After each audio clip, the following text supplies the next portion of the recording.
নমস্কার। সাহিত্যের রত্নভাণ্ডার পরিবারে সকল শ্রোতা বন্ধুকে স্বাগত। আজ ফিরে এলাম আমাদের সবার ভীষণ প্রিয় নেতাজি সুভাষচন্দ্র বসুর একটি চিঠি নিয়ে। চিঠিটি ইংরেজি থেকে অনুদিত।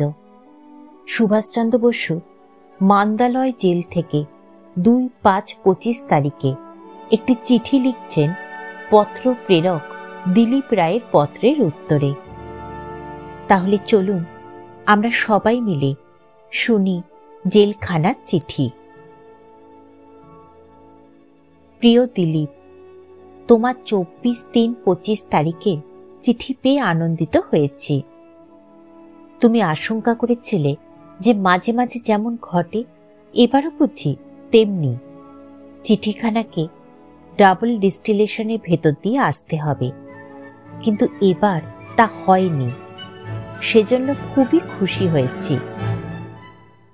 তোমার চিঠি হৃদয়তন্ত্রীকে এমনই কোমলভাবে স্পর্শ করে চিন্তা ও অনুভূতিকে অনুপ্রাণিত করেছে যে আমার পক্ষে এর উত্তর দেওয়া সুকঠিন। এই চিঠিখানিকে যে আবার সেন্সরের হাত অতিক্রম করে যেতে হবে সেও আর এক অসুবিধা। কেননা এটা কেউ চায় না যে তার অন্তরের গভীরতম প্রবাহগুলি দিনের উন্মুক্ত আলোতে প্রকাশ হয়ে পড়ুক।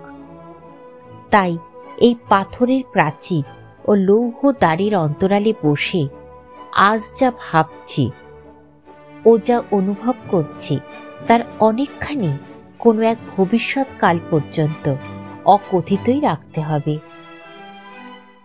আমাদের মধ্যে এতগুলি যে অকারণে বা সম্পূর্ণ অজ্ঞাত কারণে জেলে আছি, সেই চিন্তা তোমার প্রবৃত্তি ও মার্জিত রুচিতে আঘাত করবে, এটা সম্পূর্ণ স্বাভাবিক। কিন্তু ঘটনাগুলি যখন মেনে চলতেই হচ্ছে, তখন সমস্ত ব্যাপারটাকে আধ্যাত্মিক দিক দিয়েও দেখা যেতে পারে। একথা আমি বলতে পারি না যে জেলে থাকাটাই আমি পছন্দ করি, কেননা সেটা নিছক ভণ্ডামি হয়ে পড়ে। আমি বরং আরো বলি যে কোনো ভদ্র বা সুশিক্ষিত ব্যক্তি কারাবাস পছন্দ করতেই পারে না। জেলখানার সমস্ত আবহাওয়াটা মানুষকে যেন বিকৃত অমানুষ করে তোলারই উপযোগী, এবং আমার বিশ্বাস এ কথাটা সকল জেলের পক্ষেই খাটে। আমার মনে হয় অপরাধীদের অধিকাংশেরই কারাবাসকালে নৈতিক উন্নতি হয় না, বরং তারা যেন আরো হীন হয়ে পড়ে। একথা আমাকে বলতেই হবে যে এতদিন জেলে বাস করার পর কারাশাসনের একটা আমূল সংস্কারের একান্ত প্রয়োজনের দিকে আমার চোখ খুলে গেছে, এবং ভবিষ্যতে কারা সংস্কার আমার একটা কর্তব্য হবে। ভারতীয় কারাশাসন প্রণালী একটা খারাপ, অর্থাৎ ব্রিটিশ প্রণালীর আদর্শের অনুসরণ মাত্র। কারা সংস্কার বিষয়ে আমাদের বরং আমেরিকার ইউনাইটেড স্টেটসের মতো উন্নত দেশগুলির ব্যবস্থাই অনুসরণ করা উচিত। এই ব্যবস্থার যেটি সবচেয়ে বেশি প্রয়োজন সে হচ্ছে একটা নূতন প্রাণ, বা যদি বলো একটা নূতন মনোভাব, এবং অপরাধীদের প্রতি একটা সহানুভূতি। অপরাধীদের প্রবৃত্তিগুলিকে মানসিক ব্যাধি বলেই ধরতে হবে, এবং সেইভাবেই তাদের ব্যবস্থা করা উচিত। প্রতিষেধমূলক দণ্ডবিধি, যেটা কারাশাসন বিধির ভিতরের কথা বলে ধরা যেতে পারে, তাকে এখন সংস্কারমূলক নূতন দণ্ডবিধির জন্য পথ ছেড়ে দিতে হবে। আমার মনে হয় না আমি যদি স্বয়ং কারাবাস না করতাম, তাহলে একজন কারাবাসী বা অপরাধীকে ঠিক সহানুভূতির চোখে দেখতে পারতাম। এবং এ বিষয়ে আমি নিঃসন্দেহ যে আমাদের দেশের আর্টিস্ট বা সাহিত্যিকগণের যদি কিছু কিছু কারাজীবনের অভিজ্ঞতা থাকত, তাহলে আমাদের শিল্প এবং সাহিত্য অনেকাংশে সমৃদ্ধ হতো। কাজী নজরুল ইসলামের কবিতা যে তার জেলের অভিজ্ঞতার নিকট কতখানি ঋণী, সে কথা বোধহয় ভেবে দেখা হয় না। আমি যখন ধীরভাবে চিন্তা করি, তখন আমার নিঃসংশয় ধারণা জন্মে যে আমাদের সমস্ত দুঃখ কষ্টের অন্তরে একটা মহত্তর উদ্দেশ্য কাজ করছে। যদি আমাদের জীবনের সকল মুহূর্ত ব্যাপী এই ধারণাটা প্রসারিত হয়ে থাকত, তাহলে দুঃখে কষ্টে আর কোনো যন্ত্রণা থাকত না, এবং তাহাতেই তো আত্মা ও দেহের অবিরাম দ্বন্দ্ব চলছে। সাধারণত একটা দার্শনিক ভাব বন্দিদশায় মানুষের অন্তরে শক্তি সঞ্চার করে। আমিও সেইখানে আমার দাঁড়াবার ঠাঁই করে নিয়েছি, এবং দর্শন বিষয়ে যতটুকু পড়াশোনা করা গেছে সেটুকু, এবং জীবন সম্বন্ধে আমার যে ধারণা আছে তাও আমার বেশ কাজে লেগেছে। মানুষ যদি তার নিজের অন্তরে ভেবে দেখবার যথেষ্ট বিষয় খুঁজে পায়, বন্দী হলেও তার কষ্ট নেই, অবশ্য যদি তার স্বাস্থ্য অটুট থাকে। কিন্তু আমাদের কষ্ট তো শুধু আধ্যাত্মিক নয়, সে যে শরীরের, এবং প্রস্তুত থাকলেও দেহ যে সময় দুর্বল হয়ে পড়ে। লোকমান্য তিলক কারাবাসকালে গীতার আলোচনা লেখেন, এবং আমি নিঃসন্দেহে বলতে পারি যে মনের দিক দিয়ে তিনি সুখে দিন কাটিয়েছিলেন। কিন্তু এ বিষয়েও আমার নিশ্চিত ধারণা যে মান্দালয় জেলে 6 বছর বন্দী হয়ে থাকাটাই তার অকাল মৃত্যুর কারণ।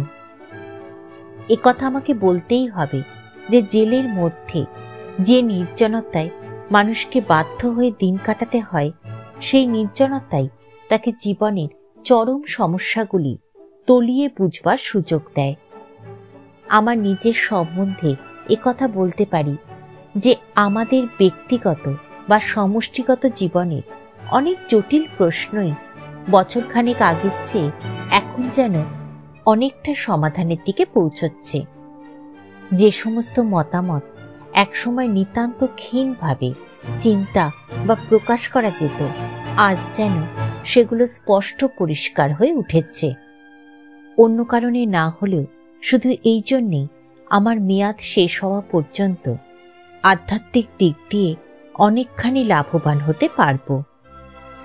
আমার কারাবাস ব্যাপারটিকে তুমি একটি মার্টারডম বলে অভিহিত করেছ। অবশ্য কথাটা তোমার গভীর অনুভূতি ও প্রাণের মহত্বেরই পরিচায়ক, কিন্তু আমার সামান্য কিছু হিউমার প্রপোর্শনের জ্ঞান আছে, অন্তত আশা করি যে আছে। তাই নিজেকে মার্টার বলে মনে করার মতো স্পর্ধা আমার নেই। স্পর্ধা বা আত্মম্ভরিতা জিনিসটাকে সম্পূর্ণ এড়িয়ে যেতে চাই। অবশ্য সে বিষয়ে কতখানি সফল হয়েছি শুধু আমার বন্ধুরাই বলতে পারেন। তাই মার্টারডম জিনিসটা আমার কাছে বড়জোর একটা আদর্শই হতে পারে। আমার বিশ্বাস বেশি দিনের মেয়াদের পক্ষে সবচেয়ে বড় বিপদ এই যে আপনার অজ্ঞাতসারে তাকে অকাল বার্ধক্য এসে চেপে ধরে। সুতরাং এদিকে তার বিশেষ সতর্ক থাকাই উচিত। তুমি ধারণাই করতে পারবে না কেমন করে মানুষ দীর্ঘকাল কারাবাসের ফলে ধীরে ধীরে দেহে ও মনে অকাল বৃদ্ধ হয়ে যেতে থাকে। অবশ্য অনেকগুলি কারণই এর জন্য দায়ী, যথা খারাপ খাদ্য, ব্যায়াম বা স্ফূর্তির অভাব, সমাজ হতে বিচ্ছিন্ন থাকা, অধীনতা শৃঙ্খল ভার, বন্ধুজনের অভাব এবং সঙ্গীতের অভাব, যাহা সর্বশেষ উল্লিখিত হলেও একটা মস্ত অভাব। কতকগুলি এভাব আছে যা মানুষ ভিতর হতে পূর্ণ করে তুলতে পারে, কিন্তু আবার কতকগুলি আছে যেগুলো বাইরের বিষয় দিয়ে পূর্ণ করতে হয়। এইসব বাইরের বিষয় থেকে বঞ্চিত হওয়াটা অকাল বার্ধক্যের জন্য কম দায়ী নয়। আলিপুর জেলে ইউরোপীয় বন্দীদের জন্য সঙ্গীতের সাপ্তাহিক বন্দোবস্ত আছে, কিন্তু আমাদের নেই। পিকনিক, বিশ্রম্ভালাভ, সঙ্গীত চর্চা, সাধারণ বক্তৃতা, খোলা জায়গায় খেলাধুলা করা, মনোমতো কাব্য সাহিত্যের চর্চা, এ সমস্ত বিষয় আমাদের জীবনকে এতখানি সরস ও সমৃদ্ধ করে তোলে যে আমরা সচরাচর তা বুঝতে পারি না। এবং যখন আমাদিগকে জোর করে বন্দি করে রাখা হয় তখনই তাদের মূল্য বুঝতে পারা যায়। যতদিন জেলের মধ্যে বেশ স্বাস্থ্যকর ও সামাজিক বিধি ব্যবস্থার বন্দোবস্ত না হয় ততদিন কয়েদির সংস্কার হওয়া অসম্ভব, এবং ততদিন জেলগুলি আজকালকার মতো নৈতিক উন্নতির পথে অগ্রসর না হয়ে অবনতির কেন্দ্র হয়েই থাকবে। একথা আমার লিখতে ভোলা উচিত নয় যে আপনার নিজের লোকের, বন্ধু বান্ধবের এবং সর্বসাধারণের সহানুভূতি ও শুভেচ্ছা মানুষকে জেলের মধ্যেও অনেকখানি সুখ দিতে পারে। এই দিকেই প্রভাবটা নিতান্ত অজ্ঞাতসারে ও সূক্ষ্মভাবে কাজ করলেও নিজের মনটাকে আমি বিশ্লেষণ করে দেখতে পাই যে এই ভাব কিছুতেই কম বাস্তব নয়। সাধারণ ও রাজনৈতিক অপরাধীদের অদৃষ্টের পার্থক্যে এটা একটা নিশ্চিত কারণ যে রাজনৈতিক অপরাধী সে জানে মুক্তি পেলে সমাজ তাকে বরণ করে নেবে, কিন্তু সাধারণ অপরাধীতে তেমন কোনো সান্ত্বনা নেই। সে বোধহয় তার বাড়ি ছাড়া আর কোথাও কোনো সহানুভূতি আশা করতে পারে না, এবং সেই জন্যই সাধারণের কাছে মুখ দেখাতে সে লজ্জা পায়। আমাদের ইয়ার্ডে যে সমস্ত কয়েদির কাজ করতে হয় তাদের কেউ কেউ আমাকে বলে যে তাদের নিজেদের লোকেরা জানেই না যে সে জেলে বন্দী। লজ্জায় তারা বাড়িতে কোনো সংবাদও দেয়নি। এই ব্যাপারটা আমার কাছে নিতান্ত অসন্তোষজনক বলে মনে হয়।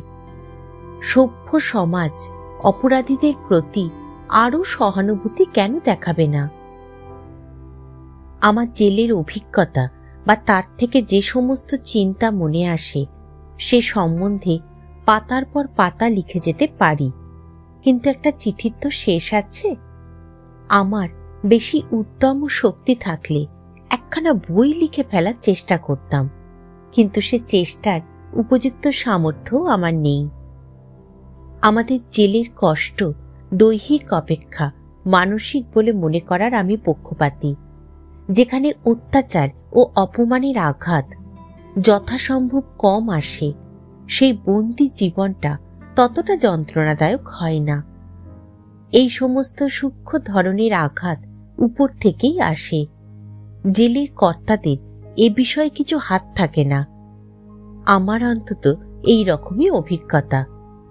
এই যে সব আঘাত বা উৎপীড়ন, এগুলো আঘাতকারীর প্রতি মানুষের মনকে আরও বিরূপ করে দেয়, এবং সেই দিক দিয়ে দেখলে মনে হয় এগুলোর উদ্দেশ্য ব্যর্থ। কিন্তু পাছে আমরা আমাদের পার্থিব অস্তিত্ব ভুলে যাই এবং নিজেদের অন্তরের মধ্যে একটা আনন্দধাম গড়ে তুলি, তাই এই সব আঘাত আমাদের উপর বর্ষণ করে আমাদের স্বপ্নাবিষ্ট আত্মাকে জাগিয়ে বলে দেয় যে মানুষের পারিপার্শ্বিক অবস্থা কি কঠোর ও নিরানন্দময়। তুমি বলেছ যে মানুষের অশ্রু দিনের পর দিন কেমন করে সমস্ত পৃথিবীর মাটিকে একেবারে তলা পর্যন্ত ভিজিয়ে দিচ্ছে। এই দৃশ্য তোমাকে প্রতিদিন গভীর ও বিষণ্ণ করে তুলেছে, কিন্তু এই অশ্রু সবটুকুই দুঃখের অশ্রু নয়, তার মধ্যে করুণা ও প্রেম বিন্দু আছে। সমৃদ্ধতর ও প্রশস্ততর আনন্দ স্রোতে পৌঁছবার সম্ভাবনা থাকলে কি তুমি দুঃখ কষ্টে ছোটখাটো অগভীর ঢেউগুলি পার হয়ে যেতে অরাজি হতে? আমি নিজে তো দুঃসংবাদ বা নিরুৎসাহের কোনো কারণ দেখি না, বরং আমার মনে হয় দুঃখ যন্ত্রণা উন্নততর কর্ম ও উচ্চতর সফলতার অনুপ্রেরণা এনে দেবে। তুমি কি মনে করো বিনা দুঃখ কষ্টে যা লাভ করা যায় তার কোনো মূল্য আছে? তুমি কিছুদিন পূর্বে যেসব বই পাঠিয়েছিলে তা সবগুলোই পেয়েছি। সেগুলি এখন ফিরে পাঠাতে পারবো না, কারণ তাদের অনেক পাঠক জুটেছে। তোমার পছন্দ যেরকম সুন্দর, তাতে একথা বলা অনাবশ্যক যে আরও বই সাদরে গৃহীত হবে। ইতি। শেষ হল সুভাষচন্দ্র বসুর লেখা জেলখানার চিঠি। সবাই খুব ভালো থাকবেন। নমস্কার।